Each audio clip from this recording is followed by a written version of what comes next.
Let's all find our individual and collective center, starting by finding the center of gravity of your body and mind,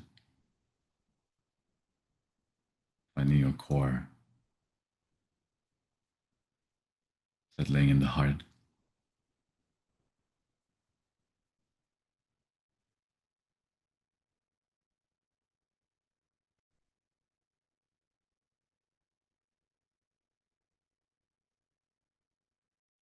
Just taking a few nice, nourishing breaths.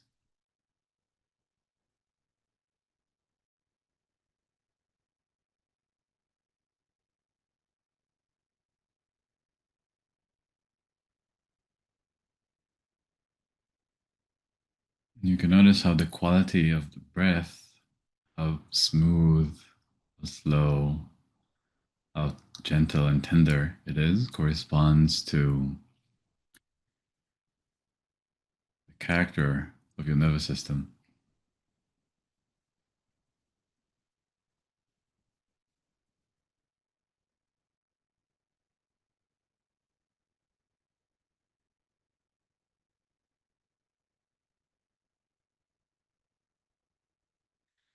See if you can create an interplay between them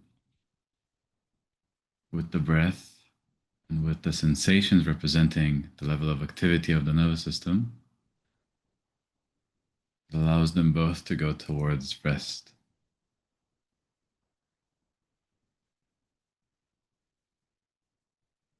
Towards a place where every breath encourages the whole system to relax, come into presence a little bit more.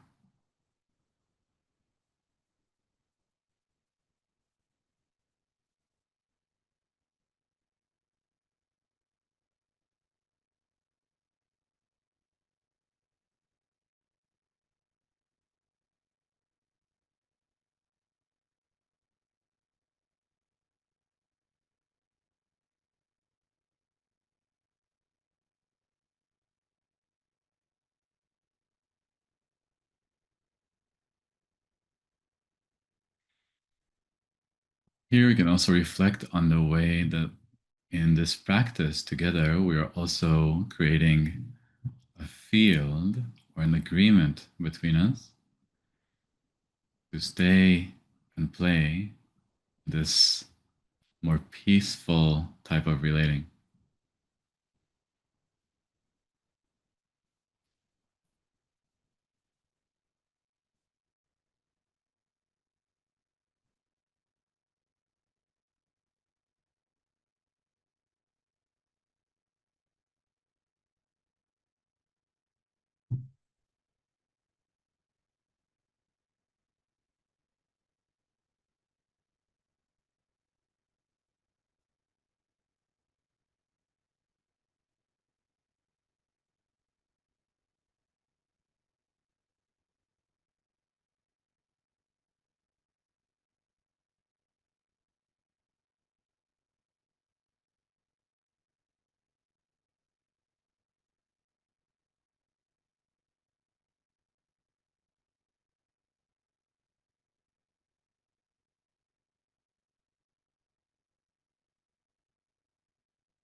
And from this space, I want you to note and notice what meanings are playing a part in your current experience.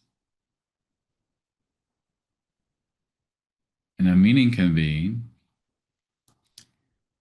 I cleared some time for this and something important needs to happen.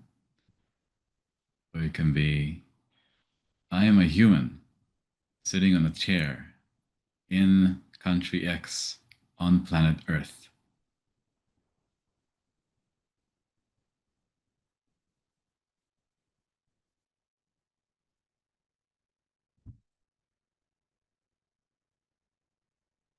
What are the ideas that you're carrying into our session, and what are the implications of those ideas for how you breathe, for how you relate to other people, how you hold your posture? What does it mean that you are a human on planet Earth right now? We're not making anything bad, and we're not even trying to push those meanings away. We just bring them to awareness. We just notice.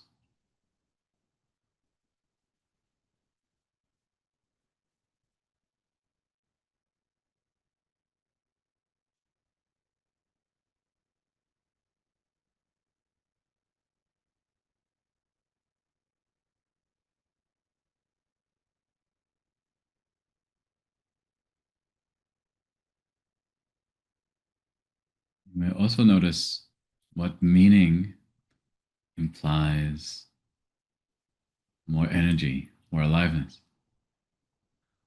more willingness to participate, to be here now, and what meanings might be more contractive, making you want to dissociate, to shut down.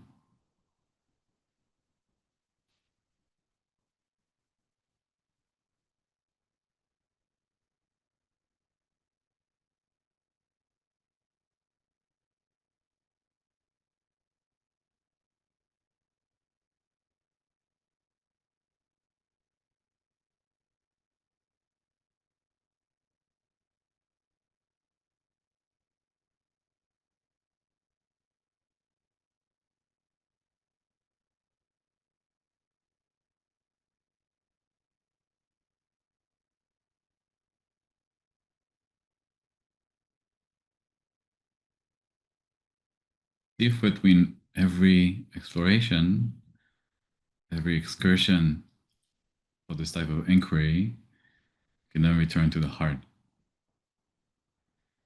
then return to the place that can integrate and accommodate everything that is happening, the results of the exploration, all of the ideas, all of the implications. Do so in a still and loving way, allowing for everything to be as it is.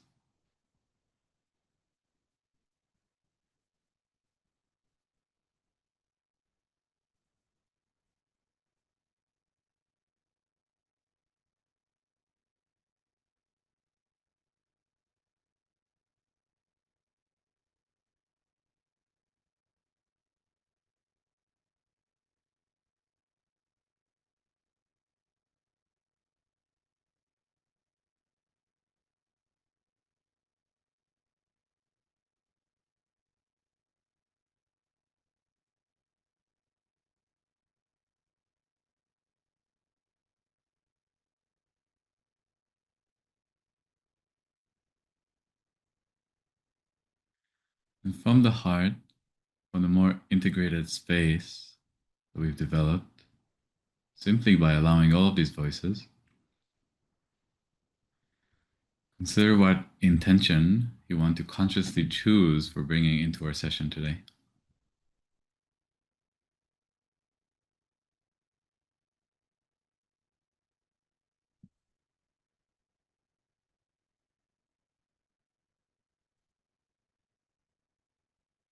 Notice as well how this intention lands in your body.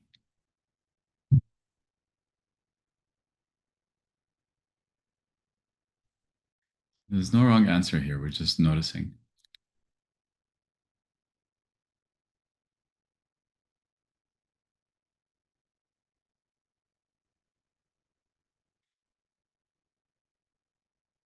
Does the intention bring a smile to our face? Does it open the heart? Does it expand awareness? Is it more contracting, closing down? dense and heavy.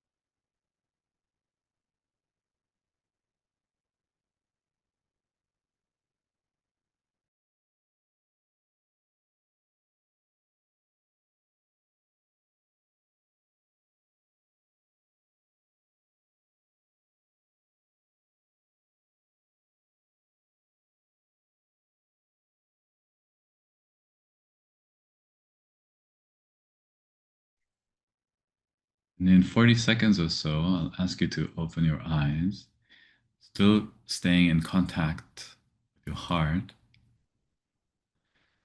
And I want you to just look at the other faces on the screen and try to get a sense of their intention for our session. You don't have to get it right. You don't have to confirm. Just try to see the reflection of their intention on their faces, on their posture. Try to see their hearts and where they are. Let's take 10 more seconds, a couple more breaths, and then open our eyes.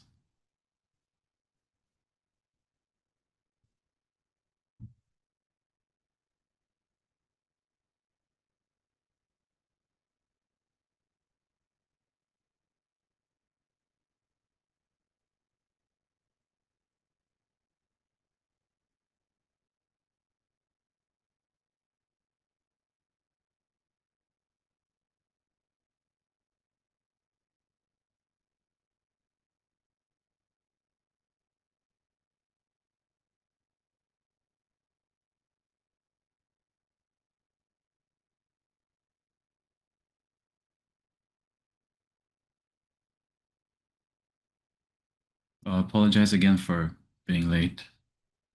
I had an intense day and an intense 2 months of travel. Glad we could still be here today. Thank you again for accommodating me. My somewhat uncertain schedule. For the next few weeks, the schedule should be much more simple and certain. And I'll post the dates for the next few weeks, after the session today or in the next few days. All right, ready to dive in? Any comments before we do?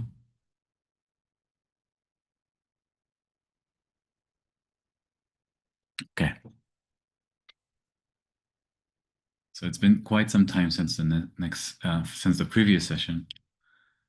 So as a short reminder, we were exploring what the essence of samsaric looping is, what the mechanisms are, both neuroscientifically speaking and dharmically speaking, or sutta speaking, and pointed at the loop where ignorance makes us take information streaming in from the senses, compressing it into what then gets sent into the next moment of processing, forgetting that we're doing that, and then constructing all sorts of virtual worlds, all sorts of maps that we forget are not the territory, that we forget we've ever constructed with intention, even if the intention wasn't conscious. And we went on this exploration of seeing how this process happens and leads to worlds within worlds within worlds, each more contracted than the last, each more constrictive in terms of the assumptions that it's making, and leading to a type of tunnel visioning, which filters all incoming perception. And we spoke some about how the essence of what allows a world loop to spring is that there's a particular feeling, particular Vedana or qualia, that because of our programming, because of experiences we had during our formative years, parts of the system decided are not to be felt or are bad. and some that we even created shame on top of, which is a loop that relates to this with even more weight. So the essence of what springs the loop up is what you could call pain or unpleasant sensation. And I think, and correct me if I'm wrong, we also spoke about how unpleasant sensation itself is also something that is necessarily dependent on a perspective. And a perspective is something that can only exist through the same samsaric looping mechanism.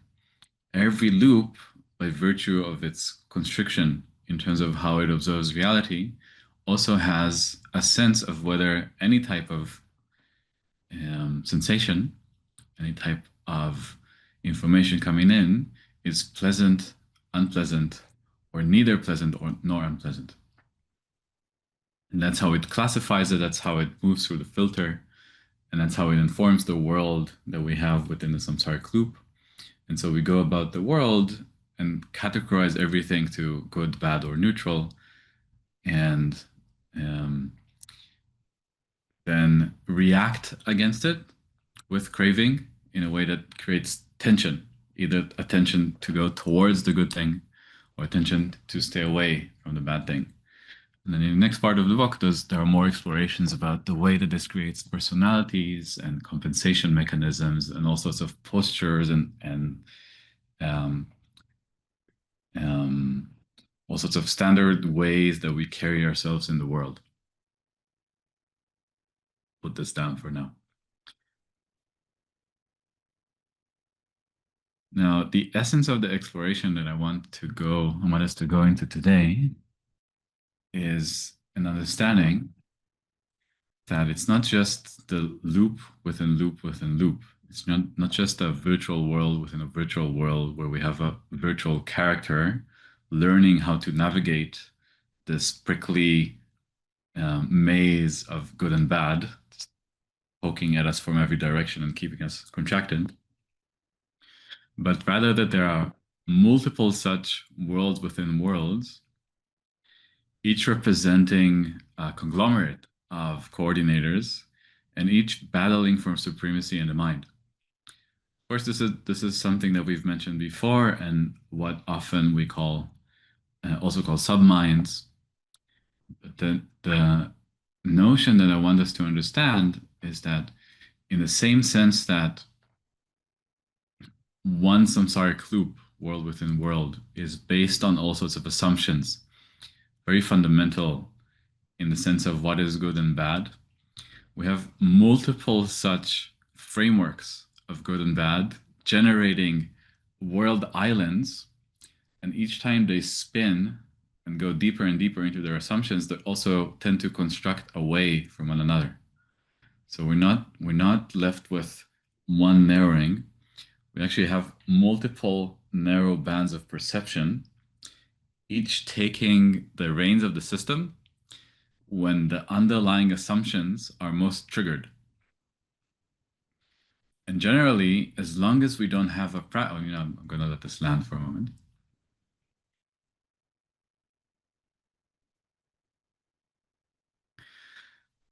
And so you can think about how in different circumstances, you have different patterns of tension in the body, or different things that are highly triggering, that are highly at stake as the good or bad thing that needs to happen. And how occasionally, depending on the circumstances, even in a similar setting, a completely different type of perspective or persona or sets of things that are triggering or at stake come up. And you can think about examples of relating with a partner, for example. And at some points, they're the best thing. And I have to have them forever, and I have to be safe in the relationship. And other times, the worst thing. And why was I even thinking? And this is what does this reflect on me? Is I cannot ever be with this person again. It's the most horrible thing. And often nothing has changed about the person, or nothing meaningful, nothing significant has changed about the person, about the circumstance, and so on. It's just that each time we become the little homunculus or little personality trapped in a virtual world that doesn't really settle with the other virtual world, and they just compete in such a profound way that they never come into a shared space of integrating the perspectives. And as and as I want to show you in this chapter, they even tend to start polarizing against one another. So one perspective comes up, and then before this even completes its movement, right, what would allow it to then dissolve back into fundamental consciousness, to not have um, remain stuck in the background of mind, the other one comes up, looks at it, and is like, no, that's the stupid thing, and that just beats it down as it comes into primacy in the space of subminds, in this continuous battle for supremacy in the mind. By doing so, because one perspective looks at another and has a notion of this perspective carries the bad assumptions, this perspective carries the bad behaviors, it also naturally, if it looks at it from a samsaric perspective, then places the positive assumptions, the positive traits in itself. And then that leads to further polarization. Last time we spoke about non-duality in the session we had that we did not record, the one where we did not speak about a chapter. So just for those of you who have been there, at least I will mention that any quality, and we will explore this later on in the later chapters of the book, any quality any quality that we point to and what we might consider to be its opposite, black and white, up or down, are interdependent, and you can always put them on a spectrum, or then even more skillfully on a circle that can be described as a yin yang. When we do a samsaric type of polarization, we pretend that there is some ultimate, let's say, smart versus some ultimate stupid. And every time we push something away as stupid and go towards smart, we create more tension out of the ignorance of those qualities being united, or of the perspective that can allow those two perspectives, those two supposedly polarized qualities to emerge from the same space without being locked into it. It's just this way.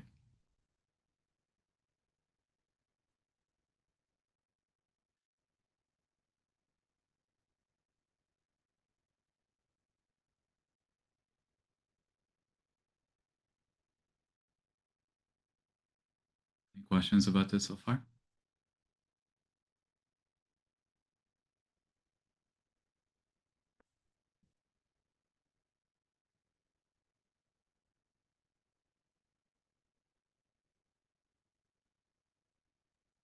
What do we do about it? That resonates a lot. And it's interesting noticing how, when you're in like a obviously triggered state, it can be easy to notice that like, oh, I'm really, feeling stuff right now. But the way you're talking about it helped me notice like, yeah, that polarized thinking, um, and how that can exist even when I'm not, doesn't seem like in a reactive state, just kind of like, thinking about something and then noticing that thinking like, oh, that was a really polarized way of uh, feeling about somebody. But it doesn't feel, like it comes with it like agitation or shutting down or like other hallmarks of reactivity. So, Mm-hmm. so that's interesting to notice, and I'm curious uh, what to do about it. So I want to say it's not necessarily bad to have multiple perspectives on something. It's actually immensely useful. It's more of a question of whether the perspectives are polarized from one another, whether they are constructed, or in the book I say constructing away from one another, because the essence of the bad thing that this perspective considers is what inflates into a whole world of the other perspective. And then this is also the seed of what to do about it. We go back to the um, like the thorn of disagreement, let's say, or the quintessential bad thing that we construct away from, and then do the type of practices that we spoke about last time, just cleaning up, feeling everything that we did not allow ourselves to feel at the time, that we consider to be as bad, and allowing the labels to dissolve as we do so. We do not get caught into the labels again. And then once we do, we see if we can grow up the structure so that it doesn't have to loop so deeply in the world to get the need met, to get whatever the signal is pointing to.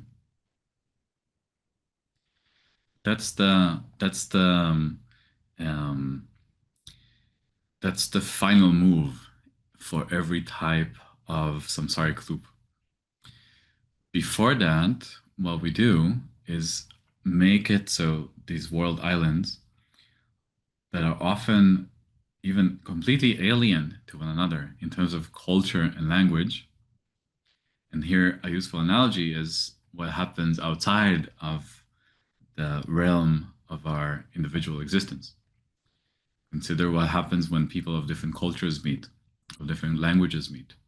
Even though we share 99.99 something of our DNA, even though we have the exact same needs, the exact same operational parameters of what it is to be a happy human, the cultures, the mental frameworks, the relational dances that we've constructed are sometimes completely alien to one another, even if we can speak the same language, even if we can translate at least the words to one another. And so each tribe or each nation can be stuck in what we could call monoculture, or a tribal or nation-centric perspective, in a way where even if this nation says exactly the same thing that or says something that could be translated to this nation, just the fact of the lack of familiarity, just the inability to translate in such a way that the core signal of what the human is looking for is understood in the other nation, it could lead to further polarization. Just again, a fact of ignorance about the fundamental shared human existence that we have, because it's been reified and looped into worlds that seem to be different, can cause war, can cause agitation, cause more separation. And so this thing that happens both internally and externally at any point of ignorance leads to behavior that originates from what the Buddhists were calling the anusaya. So anusaya is the obsessions or the underlying tendencies, the types of less developed strategies that get triggered and put into action whenever we have such a polarized or samsaric disagreement with ourselves or with other entities in the world. So one of them is going towards the good thing. Of course, going towards the good thing also has ingrained in it going away from the bad thing, resistance or opposition. Obsession with views is the perspective in the samsaric loop. So it has to be this way. This is what it implies. This is what I have to do. This is what it means. Uncertainty and doubt is more about the Dharma, about the way of unspinning, way of going back into the fundamental consciousness. Because anytime we start to loosen the views, anytime we start to spin down, we get into more contact with the agitating sensory perception that we don't like, that we've classified as bad. And the doubt is another type of samsaric loop that springs up from it. The old story doesn't hold so much, but then there's a new reaction in the form of, oh, but maybe the Dharma is not for me. Maybe this is not the right move. Something is uncomfortable, and it springs up as, maybe I won't meditate anymore. Conceit is another aspect of views. I don't want to speak too much of this. Likewise, passion and becoming, it's the continuous motif of spinning up, the momentum of the system. And then, of course, ignorance. And here, not just as the fundamental move that prevents us from seeing, that makes us spin rather than be with the hurt, but also the movement of the system towards ignorance from a place of the awareness of the threat as we go down into the agitation. For example, the more we're agitated, the more likely we are to pick up our phone and start doom scrolling. And that happens at every level of the system. There's a way that we have learned that the ignorance move can be a compensation against the agitation, can be a compensation against the pain. So as long as we have those multiple world islands springing up from samsaric spinning, every movement will naturally have in it the essence of one of those underlying tendencies. And if there's one that I had to use to speak to them all, it's resistance or opposition, meaning behaviors coming from world islands, necessarily having them, even if it's subtle, a movement that pushes against reality as it is. It makes it wrong, it invalidates it, and whether that's internal or external.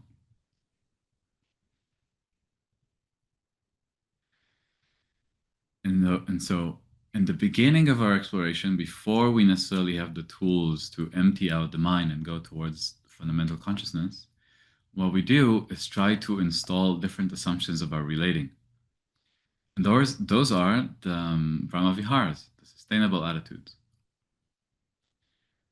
And so, even though we have the programming of opposition, of polarization, we try to at least manage ourselves into instead doing kindness, compassion, equanimity, sympathetic joy. So I could be in a situation where I get super angry because someone isn't fitting my expectation of how they have to be, right? And of course, you see the samsaric assumptions in them. You have some expectation, and then I'm angry that it's not happening like I want. And then I can remember, oh, in Dharma school, they told me, wait, anger is what keeps me in this movement of tension and maybe even creates more polarization.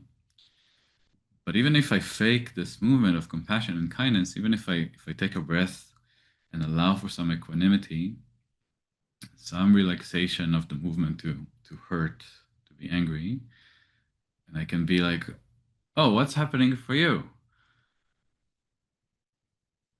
It can be, oh, I see you're also hurting. There's a way that it naturally allows the islands to relax the tension that separates them a little bit and come closer. That's the first move, you could say, in the three moves that I'm about to describe. One is just to put a bandage on and allow some relaxation, put a salve on. The second is to use the extra resources created from some of the relaxation of the system, right? As you remember, every loop makes the resource of the system tense even more. We're using them continuously to craft those worlds. Even a slight letting down, letting go, slight relaxation allows for more conscious space to be created, for bigger spaces of awareness, even unconscious spaces of awareness.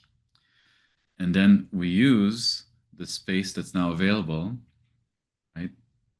This makes for a very small space. This makes for a larger space. There's less resources utilized. We use this space to start finding the commonalities between the different world islands. We go towards what is it that the two or more sub-entities or sub-minds agree on? What are the shared values? What's the overlap in the perspective that we have? In the example of a partner, it can be Um, Whether I'm upset at my partner or I'm really loving them, an underlying perspective can be I want to be with a partner that I enjoy, that I love, that I want to be with. And so we have values, we have needs and desires. And then once we have those, it's much, much easier to go to the fundamental pattern that continues to be generated. And we have a sense that is bad. If it's just two split off world islands, all they can do is do the samsaric spinning away from the thing that's uncomfortable.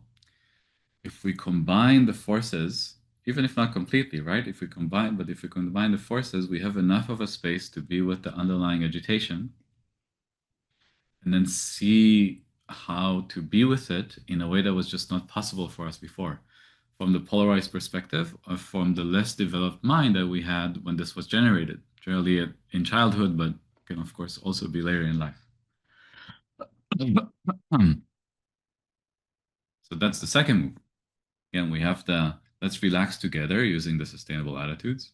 Second is let's find the commonalities in the perspective, and then it allows for a deeper exploration of where it comes from. Third is once we have a sufficient agreement, and this is where bases of our operation come in, because we don't just have an agreement that we want to feel connected to a partner. We have an agreement about how to do the mind, how to configure the mind and what moves are allowed. Then we can start agreeing on the perspective of emptiness.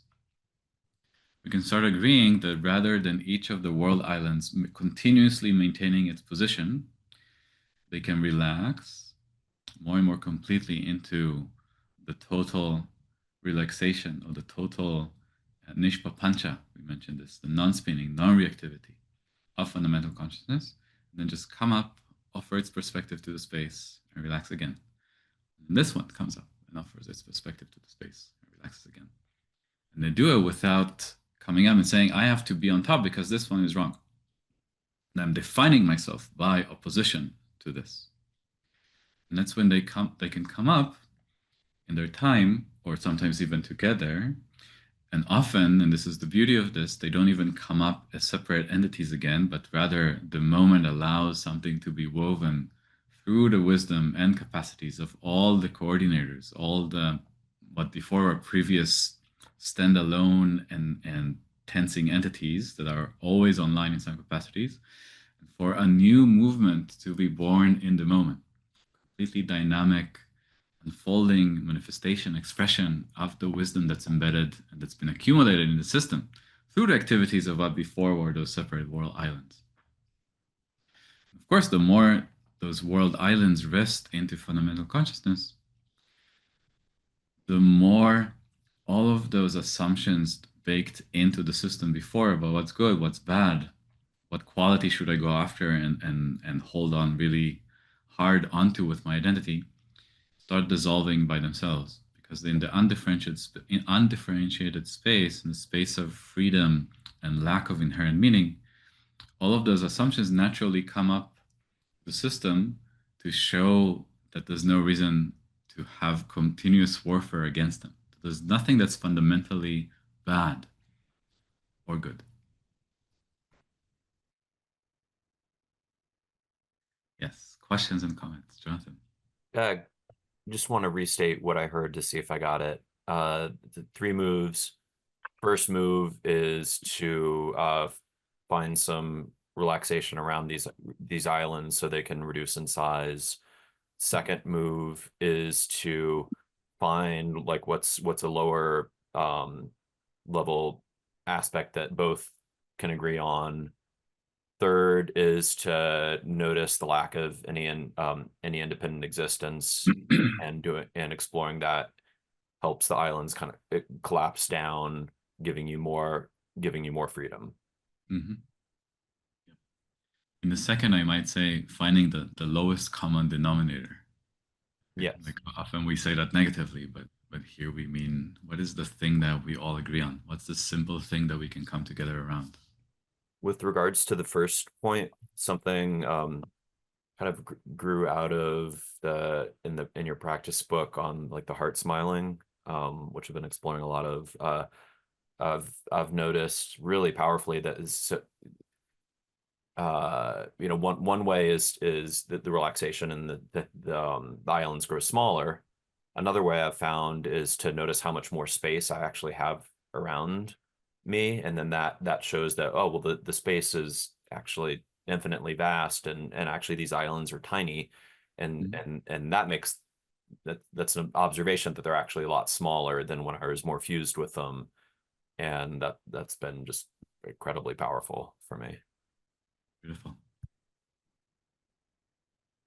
And particularly the route into that has been through my heart, like noticing when I put my awareness in my heart, that enables me to notice just how vast the space is and how small all of the reactivity and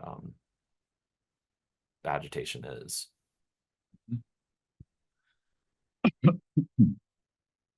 Hmm. What else?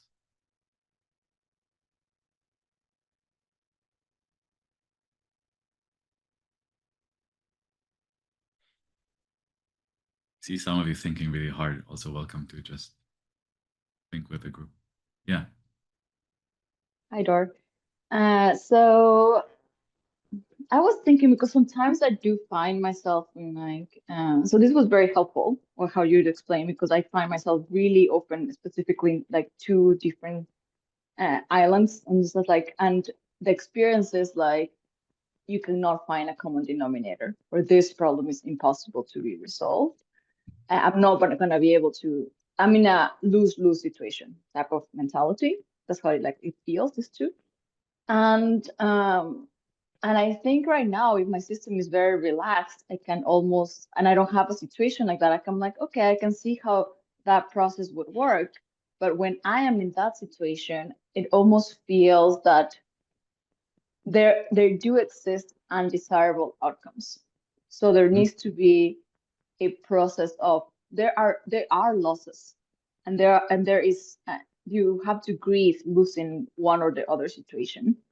So I wonder if maybe just like part of the process is to having to digest the emotions or recognize sometimes the reality that some things are lost or some things are painful. So they're not like, as you say, good and bad, but they can be like painful or less desirable. And and that requires to feel those feelings in order to be able to even find the common denominator. Yes. So yeah, so I feel like that was like a just like what I'm like processing statement slash question. Is this correct how I'm seeing it? Yeah. But and also, and this is kind of like just sharing what is the hardest part for me is obviously the grief of a loss. So when you're like, oh, it's like I'm between A or B, and then I'm because I cannot both have the cake and eat it, you know? So in one of them I will lose something. There, I think the thing that usually causes me to collapse into keeping the islands rather than finding the consensus is this resistance to feeling the grief of the acceptance of how things will be. Like, if I want to eat the cake, I won't have the cake. And that's like, and my system sometimes is like, oh my God, no, that's so painful. And that Mhm. is the hard, that becomes kind of the hardest part. It's just to allow yourself to feel the grief. And and sometimes you cannot even do it by yourself. I feel, at Yeah. least in my experience, depending on how hard the grief is. It's like that's, and I sometimes think about tribes and how we were supposed to be like grieving in a circle with Mhm. like all your friends singing. And then your system can be like, oh, okay, like it's okay, we are here, we're like digesting it. So I don't know, just the thoughts. So, in the context of the paradigm that we just described, what you're pointing to with a tribe, a community, but also often like a therapist, is someone who can help you create a bigger space of awareness, even if you're stuck in attention, right? If you cannot yourself create one, for yourself. And of course, I'm not implying that anyone needs to or should just go this path by themselves. It's so helpful that we have other people who can just, as we say in California, hold space for the person. And this holding space is exactly allowing a greater resource from which to do the work, right? Of the second and third move that I mentioned. And then in the context of, and again in the context, grief is the unpleasant sensation, right? Or grief is the label that we put on top of the unpleasant sensations from which the spinning happens, right? And to complexify this even a little more, sometimes an island here would look at this island and be like, if you go towards the action or the result that I think you're going to, I will have to feel the thing that I don't want to feel. Right? And so it starts becoming a survival issue. What this is doing, right, even very sadly so, and for the benefit of the system, and from even pure assumptions and something that would benefit the system, looks to the other one as the survival issue. It looks to it like it's going to die. And then it starts pressing all the buttons, and anxiety, and the upregulation of the system, and the anger, and the resistance.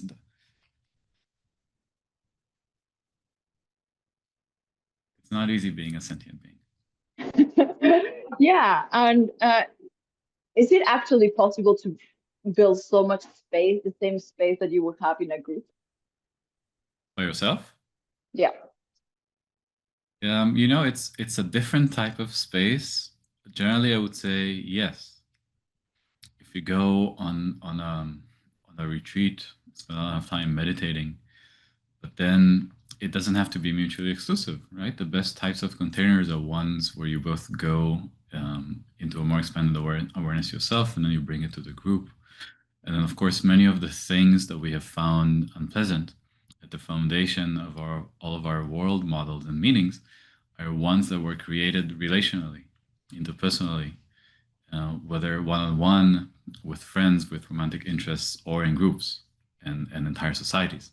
So it's very helpful not just to expand the space using a community, other people. It also really helps to see some relational aspects of our being that are very hard to see just internally. In many ways, the issues that we have internally between different world models and how they polarize against each other, through the expansion of them, through the externalization of them into other people, we have a bigger space from which to explore exactly the nuances of what happens if it's just inside of us, just like this compressed mess. So in that, and we spoke about this a few times, projecting stuff on other people, projecting our stuff on other people is not a bad thing. It in itself is a path of liberation. And the only, and what makes it from repeating of the pattern in a way that creates more karma, or at least entrenches what we have, versus what allows the pattern to be seen and maybe evolve, is simply owning the projection, bringing it into awareness, both internally and sometimes more importantly, interpersonally. Like in project, you're stupid, you're the dumb and bad, you're inconsiderate, right? And we see that it's, if we do it from a place of wanting to deepen in connection, and I can own that I think this person is inconsiderate, it tends to also show me how I'm being inconsiderate. But please don't go around the world and do that on people. There needs to be a type of container and intention setting that I'm not going to go into right now. You want to write about it in the practice book. Yeah, Boris. Is it always two islands that are polarized, or maybe it's some more elaborate combinations? Yeah, 3, 4, 5, 7, 8, 9 body problem. Yes.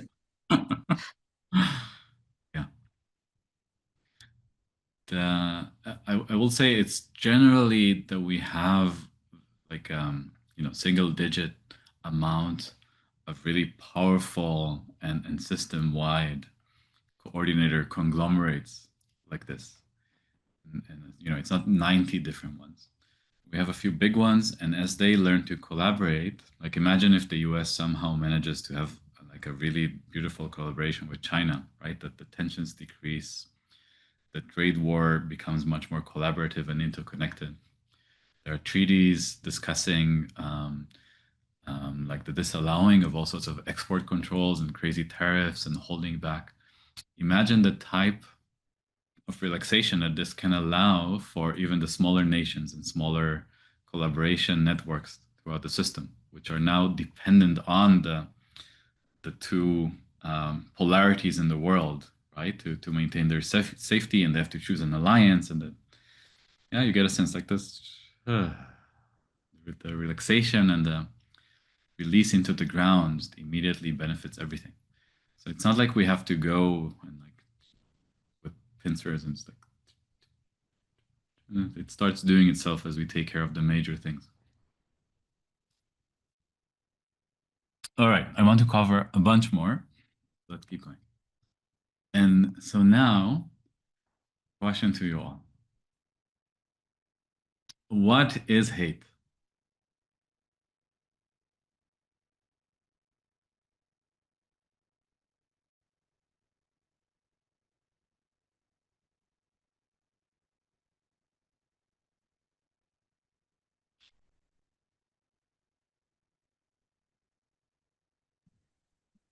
It's like what you just described. The subminds thinking they are the one and trying to assert their perspective as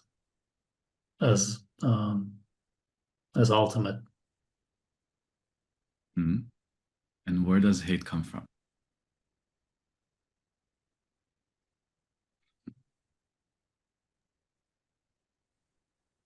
I mean, it's your own mind, but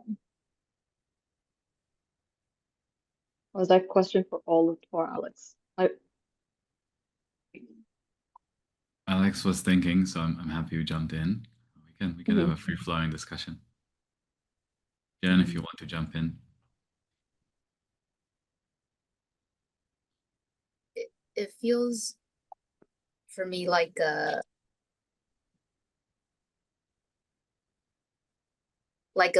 very, there's no way I'm willing to feel the thing I would feel if I didn't push this away.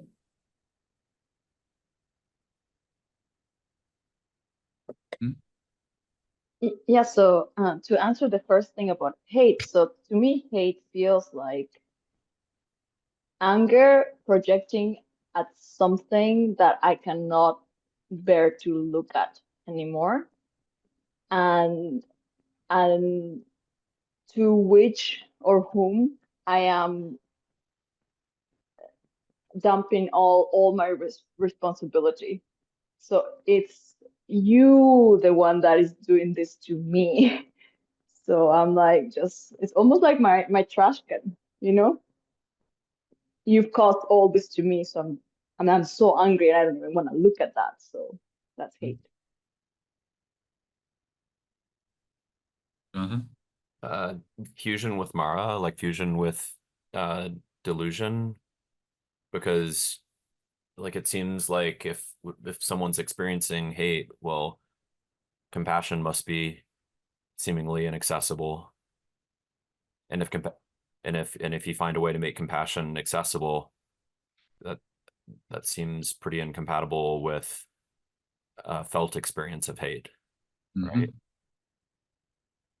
Yeah. Beautiful answers. I want to show you how they all can be traced back to something very simple, which is I am experiencing something that I've decided is unpleasant, whether it's because I don't have the capacity, or I'm ignorant, or I'm not willing to be compassionate towards myself. That pain is externalized into the world. Rather than just feeling the unpleasant sensations and doing something skillful with them, I'm spinning up a perspective in which something else is responsible for my unpleasant sensation. And I'm pushing against that thing. Remember the essential movement of the anusaya, obsessions, resistance or opposition. And every time I do that, we can say there's at least a little bit of hate. Now, it sounds a little bit funny, right? Because let's say someone says, the best basketball team is the LA Lakers. I think that's a basketball team.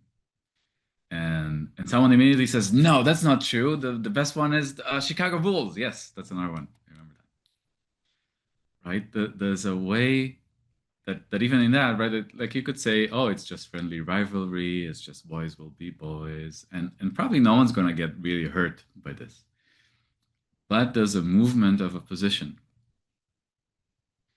Versus if one person says, oh, this basketball team is the best, and the other person listens, and then, oh, in my opinion, from my perspective, blah, blah, blah. From my perspective, soccer is a better game.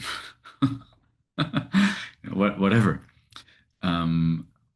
Speaking in a way that does not push against the expression of the other person. And the more skillful we are with this, in the sense of we've cleaned out our own shadows, we've cleaned out our own assumptions about good and bad, even if some other entity makes a move that has hate or invalidation embedded in it, even that will just move through us. It will not polarize us into making a counter hateful, counter oppositional move. Because it will not trigger those agitation inside of us.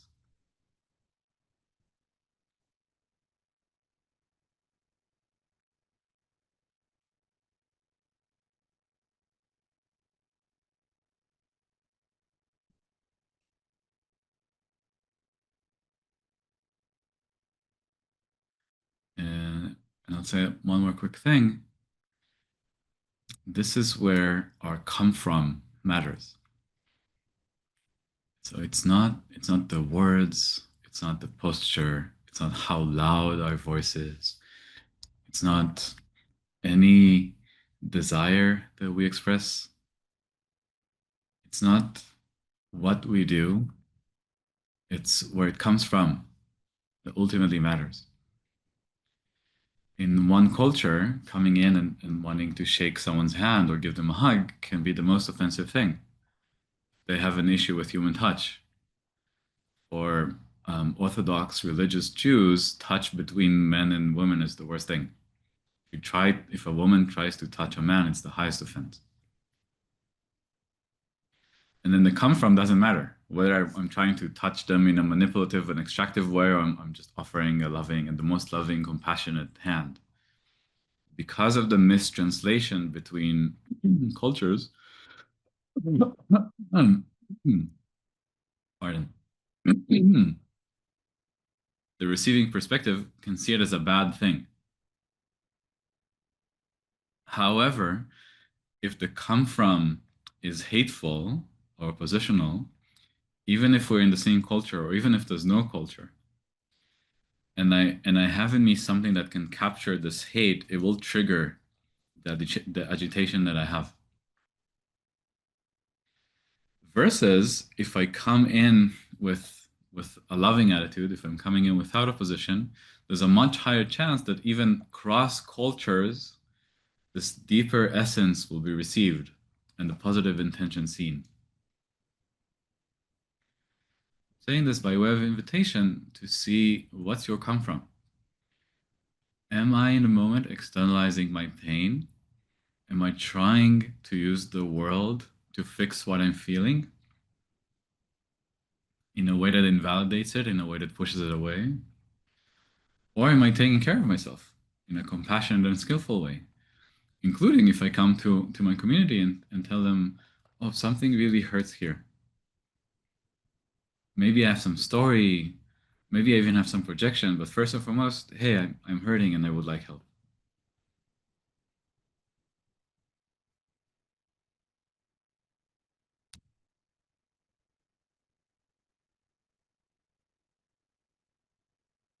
you want to say something, Sophie? Yes, but I think it was more related to the first part, so I'm like don't quite remember why it was something that meaningful to the other part, but I'll just say it anyway. Oh, I think you were talking about people like having different opinions and that kind of being this some form of the seed of opposition or the seed of hate in some way because it can really escalate. And then I just noticed in myself as well this defensiveness that I would have. Like I'm like almost like married to the preciousness of some opinions that I hold. And then if somebody contradicts me, I feel anger. And I'm like, oh, it almost like intellectually that makes, I mean, I'm like, what are you trying to defend and everything, but I do feel it. So I think when you said that, I was like, oh wow, those are the seeds. It's like there's even for simple things, like you would be like, I believe this thing about soccer, let's say. I don't believe anything about soccer, but let's say that, and then you're like, no, that's completely wrong. I would feel it like this urge to like defend myself against you for this opinion on soccer. And I don't know if we have figured out where those things come from. I mean, why are they so deep in our psyche? Because it's to be there. That's where inquiry is useful, and it's also where if you have a friend who's willing to play this type of game with you, you can just out and own that you are feeling defensive, and you could say, hey, would you willing to be with me in this exploration, right? Like if someone says something to me that makes me go defensive, often the defensiveness, right, as someone walking this path is more important than whatever content we might have been disagreeing on. It's like in some way even the attitude can start being all of the conversations we have, all of the connection that we're generating is meant to allow us to find those hidden assumptions that drive us crazy. So we go and talk about some movie we watched, and then someone makes an opinion. I'm like, oh, here's something important. Let's go into that. Anytime you ask yourself, someone asks you that you feel this collaboration being possible with, what is being defended? Your body and mind will naturally give an answer. They're incapable of not giving an answer. Even if that answer is sometimes a little off or doesn't feel right, like the inquiry always allows you to navigate down towards the deeper and deeper essence. And you might not hit the deepest, but you always go at least a level down. And of course, it's always composed of this network of ideas and identities. And this is how my mother told me I have to be. And if I don't have the correct opinion, it means that I'm not good and I'm not valuable and I cannot receive love and I cannot connect. Right? And so we untangle this web of meanings and ideas and unspin all the loops. Yeah. Okay, thank that makes sense because I feel like that's something big that especially that's happening nowadays in collective dialogue. People are so defensive about their ideas. And when I see it online, I have even felt some judgment about it, like, oh my God, why are people so loud about their opinions? But then when I am with a friend and the person next to me thinks differently, then I also feel the same. And I was like, okay, what are we all defending? Yeah. I think so. Jen? For the kind of instead of needing to defend, but instead coming to the community with like, I'm hurt and I need help, is that kind of the parts learning to come to like our bigger self or something, or the rest of the parts with that perspective or that approach? Like, hey, I'm just hurt and I need help. Yeah, it is this, if I understand your question correctly, it is the same at every level. The more you can own your experience versus externalize it and couple it with a story of what needs to change, the more the rest of the parts or the more the rest of the people can just be with you in the thing. Now, a very skillful person, if you come at them and you're like, just rah, rah, rah, rah, if they're not triggered by your anger, if they're not triggered by your opinions and stories, they can still come and hold you in the deeper thing. But we make each and every one of our lives easier if we just come in and say, hey, it's painful. Even if it's coupled with what you said was what you said made some pain arise in me, right? That's like very non-violent communication type of language. I'm sure many of you are familiar with this. So the more you can withdraw any story, see the lack of inherent meaning in any of the stories, and speak to at least the more fundamental story, or even the more fundamental story of the type of sensation and my interpretation of it, the less you're creating this oppositional push in the world, right? The less you are making other people need to navigate their own resistances to whatever story is coming up in you. Okay, that makes sense. I think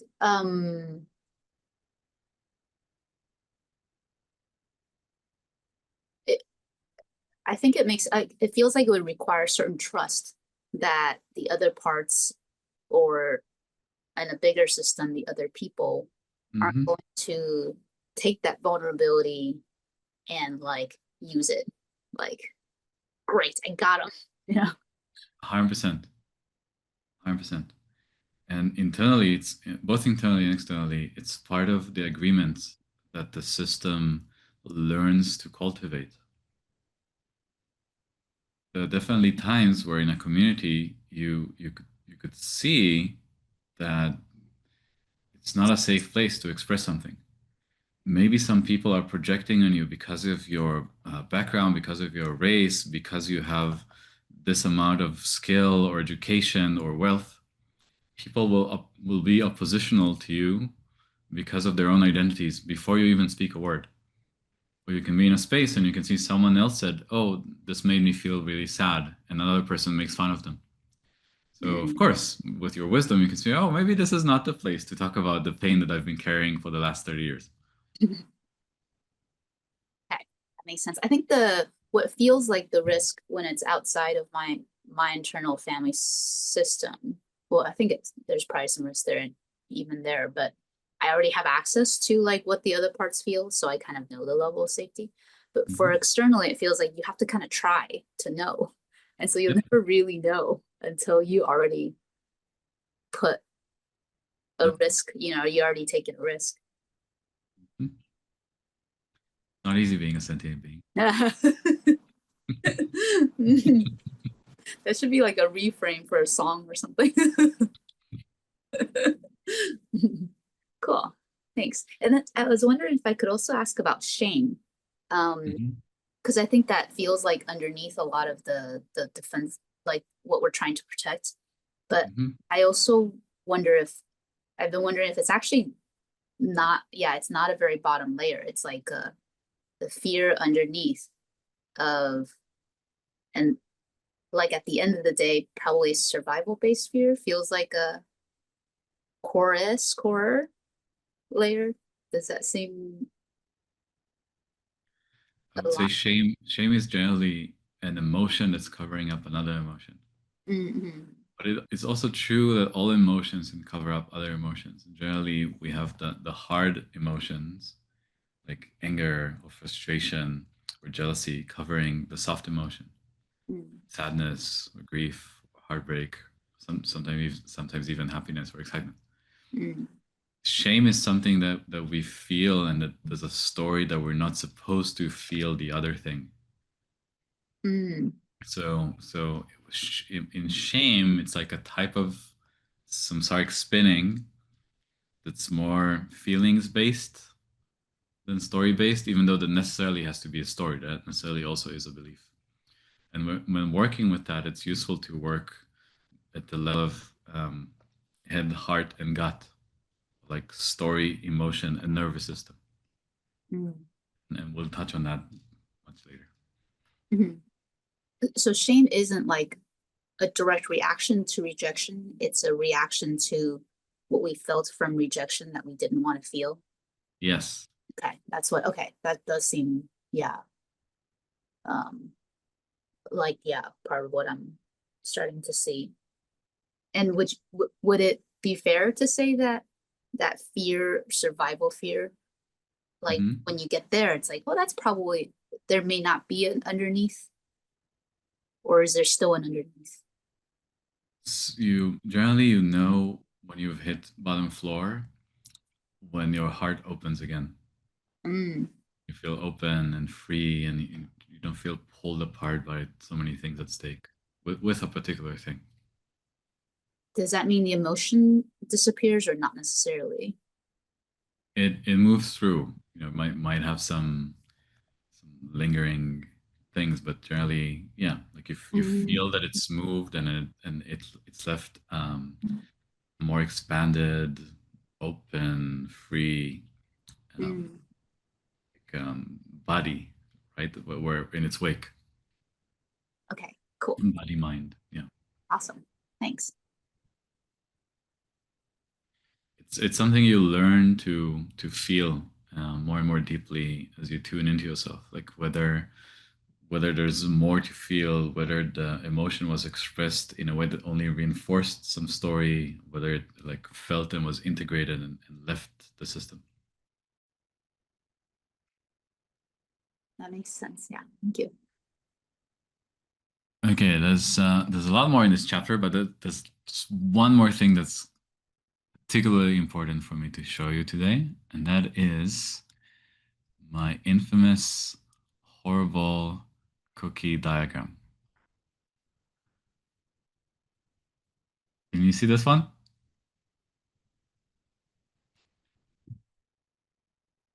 Okay, there's a way that this is the summary of the whole thing. By the way, I already have a sketch of something better. One day, with an actual artist, one day it will be in the book. So you can see my mouse cursor, I imagine. This is a representation of an undifferentiated space, just sensations, and it grows into subminds, world islands. They themselves start conglomerating even more, right? Some world islands were able to collaborate better. And then whether in a way that implies a more, let's say, robust and continuous boundary, like the full line here, or in the moment with the broken line around the two cookies here, forming an act of coordination, they're looking, there's an arrow here, these are looking at this one. From their perspective, this one is expressing anger.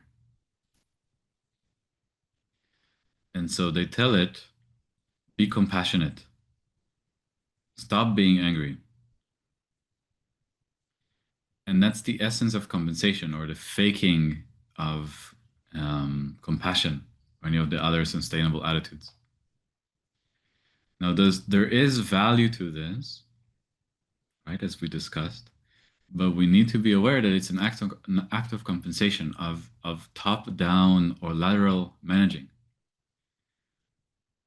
A person or an internal part is doing something that, from our perspective, we think is wrong, we think is invalidating, we think is going to be harmful. It's a threat to our survival. It goes against our opinion. It goes against our morality. It goes against everything we ever held dear. And so we try to shape it from our perspective. But consider what happens, just to make for the most exaggerated example, consider that this entity is a little baby. And it only knows how to express its needs through anger, or through a tantrum, or through crying. And then the mother, or the other entity, is trying to educate the baby. You're not supposed to be angry. You're not supposed to be crying. And then what happens? They do something that is hateful, do something that's oppositional. And the hate gets interpreted by this perspective as a pressurizing force, not interpreted. It immediately and directly is taken up as a pressurizing force. It's something that contracted even more. And now not only does this baby have some need that it doesn't know how to get met, and the need that we don't know how to get met generates pain, generates unpleasant sensations. Now it also knows that the strategy, its best strategy, it's the best that it knows, is something that leads to pain, something that leads to more contraction. If this entire entity here, this entire circle, is the baby and it grows up, the part of it that tries to get its need met by doing anger then gets suppressed by an internalized mother, an internalized, more grown-up part that only knows how to manage that anger through compressing it down, through telling it, no, anger is bad. Stop doing anger. You'll get us in trouble. Anger means we're bad. And so our entire makeup, our entire personality are various cookies like that, trying to compress and manage one another, top down or laterally. There's a constant polarizing, pressuring movement that happens. And so again, if we do this for the purpose that we've been discussing here, of walking this path and going to a shared understanding and unraveling all of those tensions, perfect.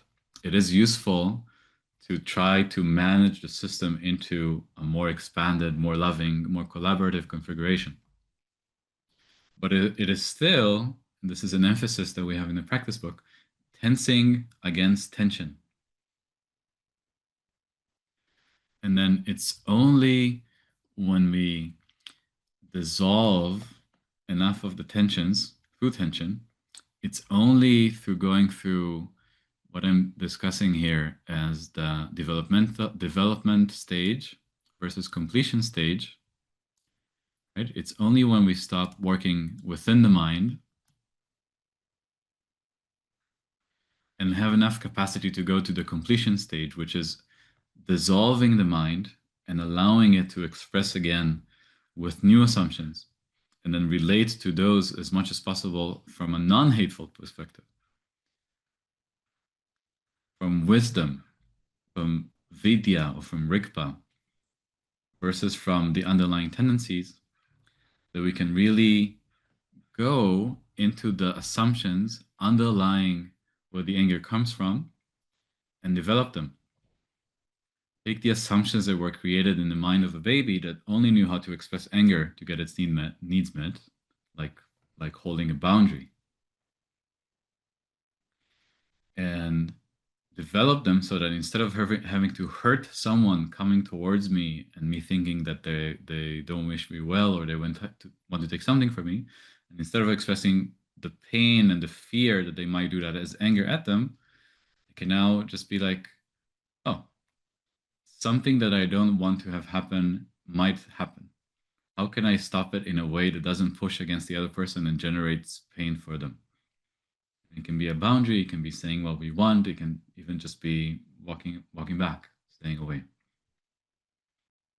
And we would only express anger, or in the sense, it's not even necessarily needed to call it anger.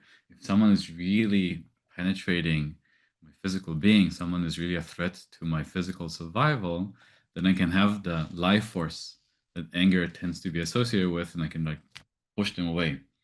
And then only to the extent that's necessary to take care of myself, to prevent myself from being harmed. And not an inch more. Because if I've truly cleaned up all of the agitation in me, if I've truly cleaned up and developed all of those shadows, there's no part of me that's agitated and is collaborating with the person coming at me and their agitation, that I will not then want to harm them, to show them, or for vengeance, or to prove myself that I can, or to reify my being as someone who can take care of themselves and defend themselves and so on. It's just, and even in this gesture of pushing something away to take care of myself, there is no hate. There's no desire to harm.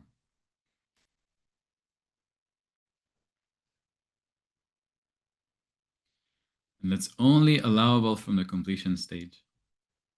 It's only allowable when we stop working within the mind as the basis. And I want to just finish by saying, from the completion stage, we can still work within the mind. That's still useful. The question again is, what is our come from? Is it to share wisdom from one submind to the other, to learn by analogy, to learn from the experience? Or is it to manage this to be more like the perspective embedded in this one? The more we can relax to the ground, the more the come from can be compassionate, can be skillful in the kindness of wanting to share wisdom, right? Versus to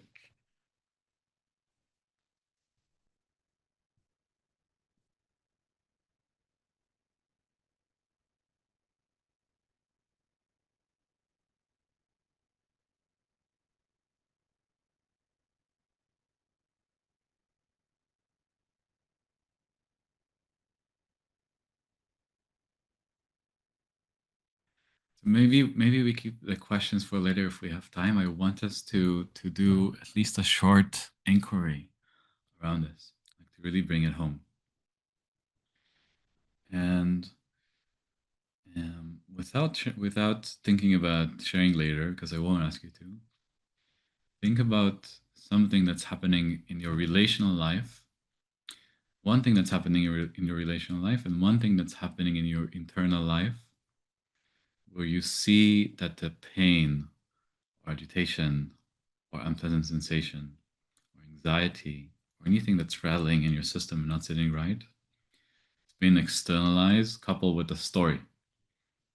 Again, whether interpersonally or externalized internally to another submind. Let's take 2 minutes to think about something internal. I'll tell you when the time is done, and then 2 minutes to think about something external. And then we just share some reflections and conclusions.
That's time for the first one, and then move on to the other one. When you're close to finishing, also consider how you want to be.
if in the same way that you're contemplating the way that the pain was externalized, what you might have done, how it was received, try to generate an alternative scenario. How, from the place of feeling whatever pain or agitation exists, you instead make a move that's more skillful, more loving, more inviting to collaboration.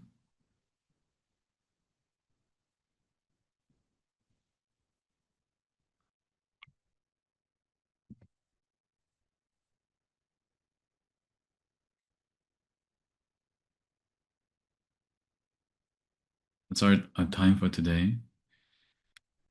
Stopping here or making a point just to let anyone who wants to leave go. See, Jonathan left with a note. If you want to stay a couple more minutes, I'd love to hear reflections from the practice or any other closing notes.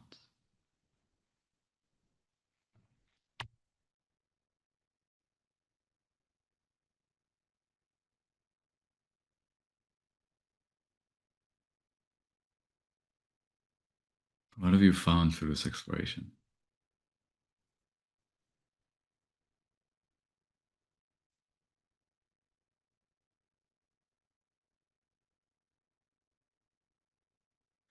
I'll say that for me, what I find always, both internally and externally, is that whenever I have this move to externalize what's happening inside of me, it necessarily has a sense of, and they should know better.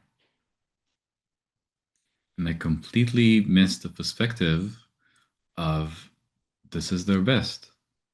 They have literally done their best. If they had better, they would do it.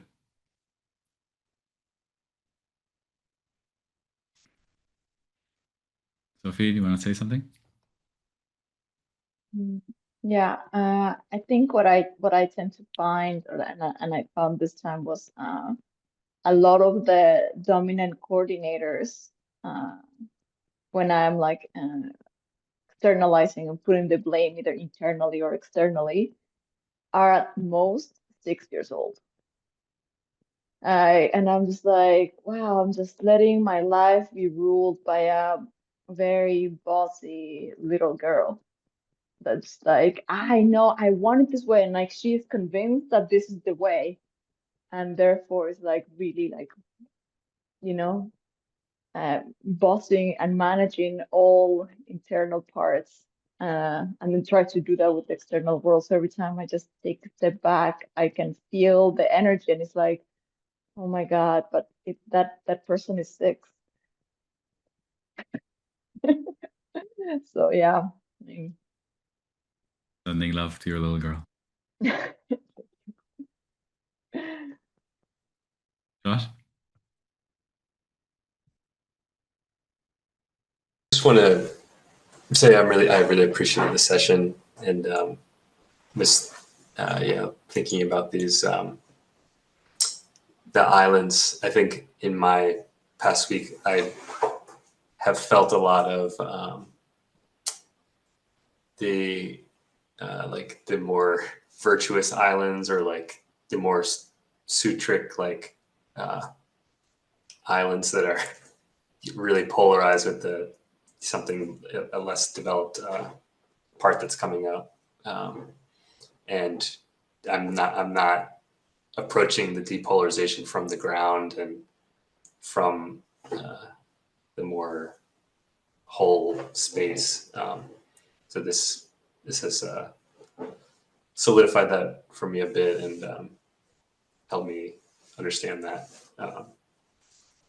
Because I think, coming into the discussion, I noticed my view, like an entrenched view, which is like, I need to construct a strong island of compassion that will become the one world power, like the empire that will be the compassion empire or something. And this helped refine that view, I think. So yeah, thanks. Jen? I was looking at the pushing away of shame, so maybe shame of shame. And what folks shared, like well, you said like it's the best they could do, but my mind's like, well, why couldn't it do better? Why would it choose shame over like uncertainty? Uncertainty doesn't seem that bad, you know. But then what Sophie said of like the age, I was like, oh, okay. It literally doesn't know better. Like, so that's helpful. And then what Joss said about the coming from I guess a what is it, like a lower basis or something. I also hadn't taken that perspective, and then there was more of a, oh, like exactly how it is. There's like no issue with it, and like more compassion. So, yeah. So I was taking a journey as you guys shared. Perfect. All right, I'm going to leave you with some homework that, of course, is completely voluntary. I want you to find any part of your life. You can just use one as an example, but then I want you to have this as a tool going forward. Anything in your life that you think you should do. I should get more money. I should be more beautiful. I should be more compassionate. I should put more energy into blah, blah, blah. And then see if you can break it down to two wants coming from two different islands. So rather than I should be this, it's I want this and I want this.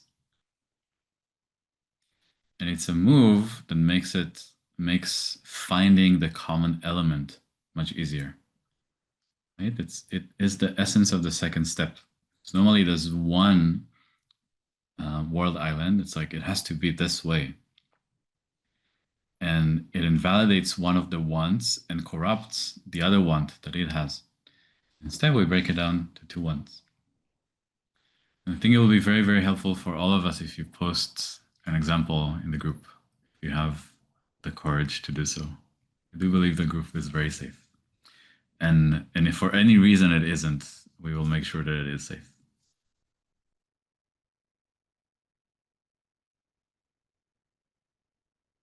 All right. And to end for today. Thank you all for coming and again for accommodating my different schedule. And see you all next week. Thank you. Thank you. Thank you. Bye.